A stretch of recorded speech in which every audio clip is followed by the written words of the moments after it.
दिवाली। आज हम इस शुभ मौके पर बनाएंगे coconut laddu. A teaspoon of ghee. We've got fresh coconut, a whole coconut, jaggery. जलना नहीं चाहिए. Put it on medium gas.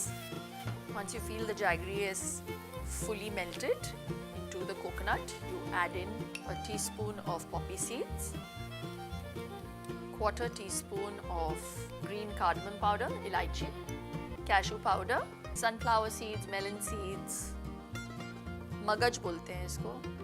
They're roasted, so a tablespoon of flaxseed powder.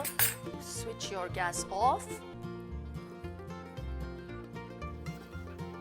Now you take these laddus and you just roll them into the desiccated coconut. So this festive season, मुंह मीठा कीजिए with this no refined sugar coconut laddus. स्वस्थ रहो, मस्त रहो.